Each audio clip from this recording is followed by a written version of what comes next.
কি হলো অনুষ্কা? আমরা সবাই আছি, তুমি আছো তো?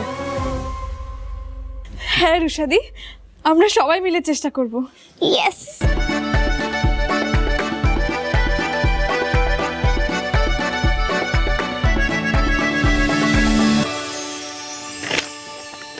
এই নিন আপনার copy. The deal is final. Rule number 7. No touching.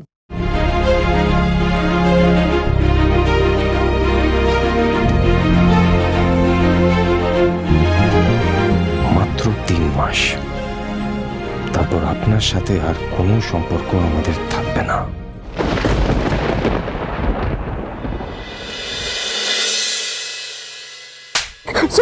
Sorry Guru, sorry. হ্যাঁ তো সরি তুই জল খাবো আমি? হ্যাঁ এতগুলো টাকা খরচা করে এতগুলো লোক পাঠিয়ে মুদ্রা দেখতে পাঠিয়েছিলাম। বারবার বললাম ওখানে গিয়ে এত বাওয়াল দিবি যাতে ডিসিশন বাধ্য হয় মেয়েটাকে আমাদের হাতে তুলে দিতে।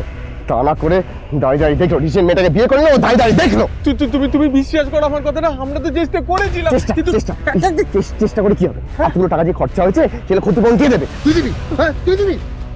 কি করবো বলো তো গুরু, আমরা অনেক ঝামেলা যেটি করেছিলাম, আর একটু চাপ দিলেই পিহু মিত্র করে আমাদের হাতে তুলে দিত। কিন্তু ওই মাঝখান থেকে তোমার বউ এসে সবটা ঘেটে দিল। সে বলল যে তার ভাই ঋষি সেন নাকি ওই মেয়েকে বিয়ে করে নেবে। ব্যাস, বাড়ির লোক আর কেউ কিছু বললো না।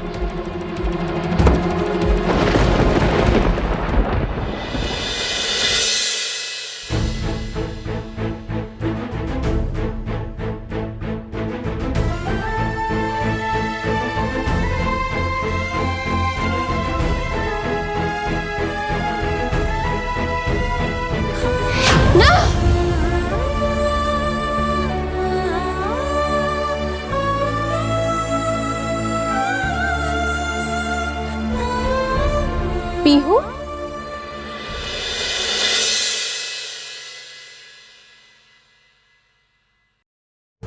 হ্যাঁ রুশাদি, তুমি?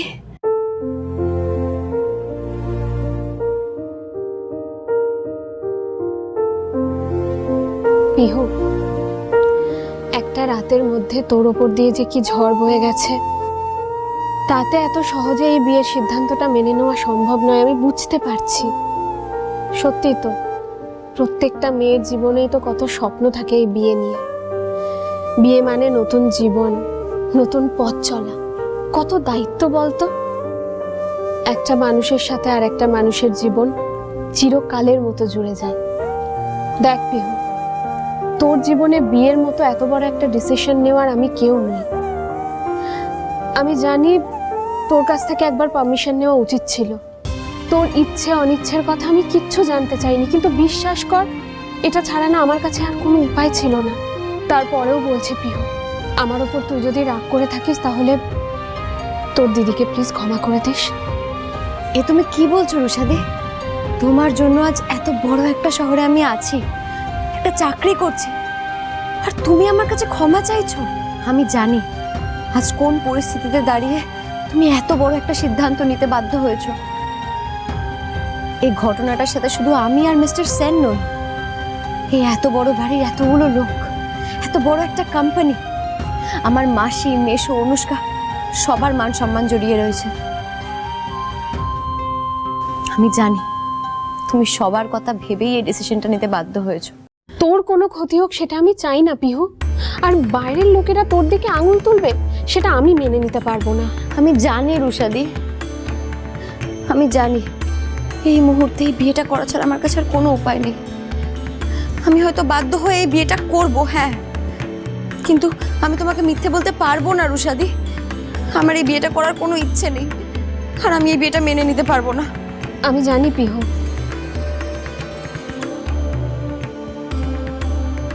আমি জানি তুই আমার ভাইকে একদম পছন্দ করিস না।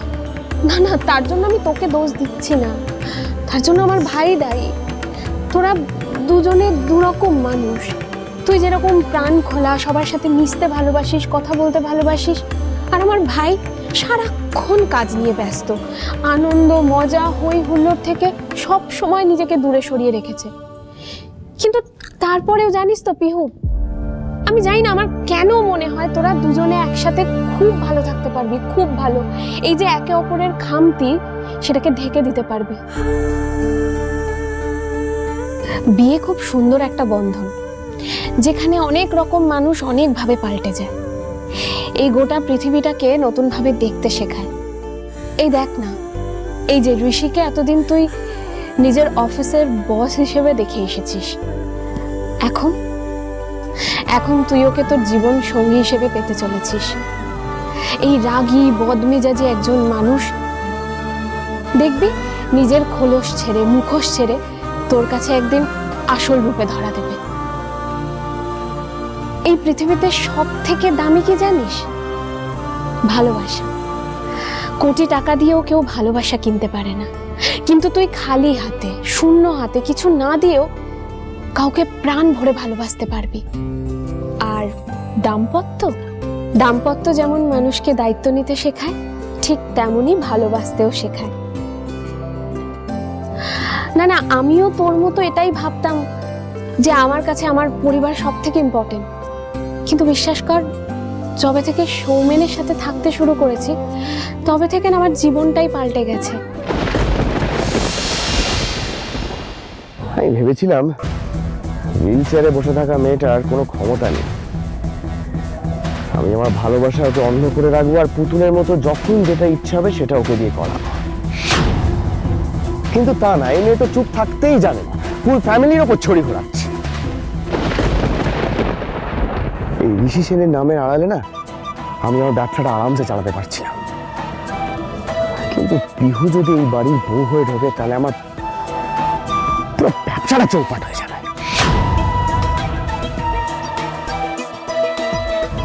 যে করে ওকে বিয়েটা আমাকে থামাতেই হবে, আর এই মেয়েটাকে আমার চাই। আমার লাখ লাখ টাকার লস কোটি টাকায় ক্ষতিপূরণ করবে এই মেয়েটা। গুরু এবার যা করার কিন্তু খুব তাড়াতাড়ি করতে হবে গুরু। আমি খবর নিয়েছি কাল বা পরশু ওদের বিয়ে। তুমি শোনো, তুমি বিশ্বাস করে শুধু তোমার প্ল্যানটা আমাকে বলো গুরু। ঘতন তোমার জন্য জান দিয়ে দেবে গুরু। না না না, তোকে আর লাগবে না, এবার আমার মাঠে নামার সময় হয়ে গেছে। শুধু একটাই প্রবলেম, পিহু যেন রুষার সামনে মুখ না খোলে। জানিস তো পিহু, এখন আমার জীবনে যে কজন ইম্পর্টেন্ট মানুষ আছে তাদের মধ্যে সৌমেনও একজন। আমাদেরও পছন্দ অপছন্দ, ক্লাস কোনোটারই মিল ছিল না। আমাদের দেখা হয়েছিল একটা অ্যাক্সিডেন্টে। ও জানতোই না যে আমি এত বড় বাড়ির মেয়ে। যখন সৌমেন সব কিছু জানতে পারলো তখন ও আমার জীবনে আসতে চায়নি। ও আমাকে বলেছিল যে ওর নাকি আমাকে বিয়ে করার যোগ্যতাই নেই, কিন্তু ততদিনে সৌমেনের সততা, আমার প্রতি ওর ভালোবাসা আমার মন জয় করে নিয়েছিল। আমি সৌমেনকে এতটাই ভালোবেসে ফেলেছিলাম যে ঠাম্মি আর ভাই সেটা বুঝতে পেরেছিল, তাই এক কথায় রাজি হয়ে গেছিল। একবার ভেবে দেখ, যে মানুষটার সাথে আমার কোনো মিল ছিল না সে এখন আমার জীবনের সবটা জুড়ে আছে। আমি তো সৌমেনকে ছাড়া কিছু ভাবতেই পারি না।